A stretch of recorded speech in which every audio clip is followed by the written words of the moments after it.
Bueno, voy a presentarles a nuestros invitados del día de hoy. Nos acompaña Sergio Comas, analista político. Muchísimas gracias, Buenas noches, Sergio. gracias por la invitación. Y Juan Antonio Blanco, historiador, especialista en negociación y resolución de conflictos. También muchísimas gracias, Juan Antonio. Si les parece, antes de entrar en materia, vamos a ver un reportaje de qué es exactamente lo que está ocurriendo con los derrumbes.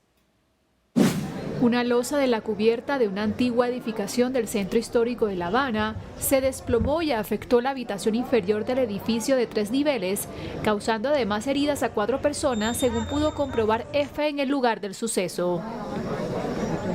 Una brigada de bomberos, 2 ambulancias, agentes de la policía y autoridades estatales se desplazaron a la zona del siniestro. Los lesionados son 2 mujeres y 2 niños que fueron trasladados a centros hospitalarios, según explicó a los medios el primer secretario del Partido Comunista de Cuba en la provincia de La Habana, Luis Torres Iribar. Gracias a la actuación de ustedes, en tiempo prácticamente récord, se han sacado 4 personas que se han derivado hacia el hospital y van siendo atendidos. Esperamos que el resultado total sea satisfactorio. Varios vecinos, entre ellos Juliet, se quejaron de la situación de deterioro del edificio afectado y los colindantes. Ven que esto se está cayendo también, que lo que necesitamos es que el gobierno acabe de resolver todo, antes que haya otra desgracia más. Mira, una niña, mira personas mayores. Mira el piso. Mira esta pared colindante con este edificio, mira, entonces, mira cómo está ese techo, mira cómo está todo eso ahí. Todo eso se está cayendo. La cisterna también. Necesitamos apoyo y ayuda. Juliet también se quejó de que la cisterna que abastece agua a la edificación está reportada por contaminación hace más de un mes a Salud Pública y a la empresa estatal Aguas de La Habana. La pública sabe el problema de la cisterna que hay aquí, que está contaminada hace un mes y pico. Aguas de La Habana, y aquí nadie ha venido a resolver nada. Simplemente hay que callarse la boca porque si no te ponen preso. En 2020, el desplome de un balcón de un edificio también de La Habana Vieja provocó la muerte de 3 niñas de 11 y 12 años y un trabajador de los servicios de recogida de basura falleció tras caerle encima parte de la pared de un edificio. La situación de la vivienda es uno de los principales problemas socioeconómicos de Cuba, particularmente en La Habana, la provincia más poblada con 2,1 millones de habitantes. Qué tristeza ver La Habana Vieja de esa manera. Yo creo que en Nigeria ni siquiera. Pero escuchar además a este individuo decir que gracias a ustedes, por supuesto, a la población, han logrado salvar esas vidas, mientras que ellos no hacen nada, eso es lo más lamentable. Juan Antonio, hemos estado viendo, yo estaba dando algunas cifras que son realmente lamentables, pero lo más preocupante del caso es que aseguran no tener recursos, cuando los recursos aparecen, como yo decía, un milagro, para seguir construyendo hoteles. Porque el problema es que están funcionando virtualmente 2 estados paralelos. El estado real, donde está el poder real, que es en esta oligarquía autocrática que controla Gaesa, y Gaesa a su vez controla más de la mitad de los recursos realmente del país, o sea, sobre todo los recursos que generan dólares. Y está el otro estado, que es la fachada, el cascarón del viejo estado comunista, que está carente virtualmente de recursos, que es el que dedicó en medio de la pandemia 56 millones de dólares a la salud pública, mientras Gaesa invertía 4.000 millones de dólares en construir hoteles. Entonces aquí hay el poder real, una nueva economía política, el poder real dentro de un Estado que es el que realmente controla las Fuerzas Armadas y el MININ y ese porciento gigantesco de la economía dolarizada, y el viejo Estado comunista que obedece las órdenes de estos cleptómanos y que es la que da la cara a la hora de la represión y demás. Es como una matrioshka. El muñequito de afuera es el que da la cara internacionalmente, en los organismos internacionales, pero el que está dentro es el núcleo del poder real. Y esa gente no se interesa ya ni por la salud pública, ni por el transporte, ni por las medicinas, ni por los hospitales, ni por las escuelas, ni por nada. Esa gente no tiene nada que ver con el pacto social de los comunistas con la población para mantenerla bajo control. Lo que le interesa es multiplicar su capital y ampliar los beneficios de sus accionistas que tienen cuentas offshore y bancos en el exterior donde depositan su ganancia.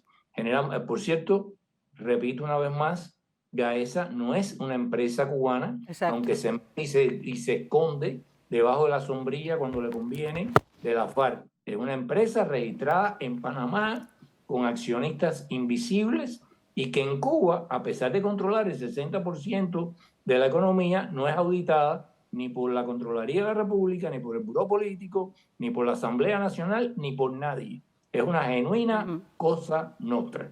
Y, claro que sí, y además no solamente es una cosa nostra, sino que es de alguna forma la fuente, pero también es el fondo, porque abren los bolsillos, obviamente, para las inversiones que las divisas en turismo pueden seguir atrayéndoles. Pero la situación del país es absolutamente lamentable. O sea, el tema de los apagones, fíjate, hoy Díaz-Canel destituyó al ministro de Energía como si esto fuera un problema del ministro, cuando la única central eléctrica que hay se cae como esos edificios a pedazos. No, pero confirmando lo que dice Blanco sobre dos capas o dos gobiernos paralelos, aquí se produjo algo que yo creo que alguna gente que sí estaba analizando la situación se dieron cuenta de que el ministro Aronte se salió de sincronía con el cuento que hace Díaz-Canel de que no hay recursos y que hay bloqueo, porque Aronte en su última comparecencia en la mesa redonda llegó a identificar que el país tenía como unas 20 plantas instaladas, de las cuales 19 pasan los 37 años de explotación.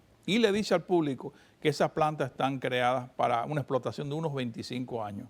Es decir, que la situación es catastrófica y él prometió, parece que el gobierno le había dicho eso, que iba a haber recursos para hacer inversiones puntuales, que se iban a fabricar algunas piezas de repuesto en Cuba y que la situación se iba a solventar en diciembre. Ese cronograma también lo vendió Díaz-Canel y eso no va a ocurrir. Estamos en octubre ya y mira los apagones cómo se han prolongado.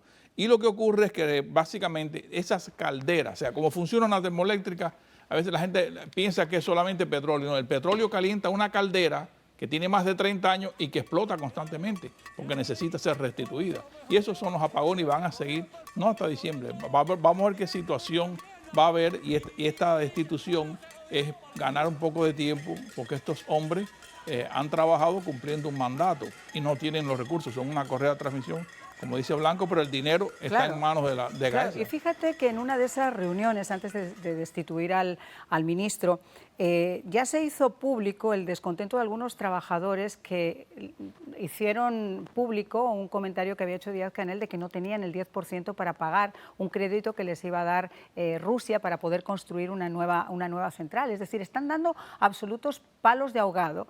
Pero como estaba diciendo Juan Antonio, el tema más complejo aquí es que sacan de debajo de la manga 1.438 millones para construir estos hoteles que estamos comentando ahora y no tienen ni siquiera para poder invertir en agricultura, en ganadería, por lo menos para poder servir un plato de comida al pueblo. No, y otra cosa que es muy molesta, incluso alguna gente tan controvertida como Silvio Rodríguez lo han criticado abiertamente, es que tú ahora mismo, hoy antes de hacer el programa, yo reviso la prensa y tú ves una prensa triunfalista con un barraje de propaganda exorbitante, de espalda a la realidad constantemente, con artículos triunfalistas de que Cuba va hacia adelante y con unas nuevas columnas que están haciendo ahora.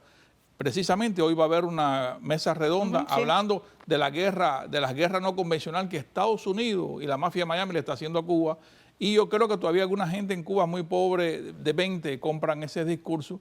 De hecho, el nuevo modus operandi de la seguridad del Estado es crear un conflicto en un barrio que está enervado, como por ejemplo poner un cartel de ellos mismos y hacer un operativo para capturar personas a las cuales interrogan para convertirlos en informantes, porque ni informantes tienen ya.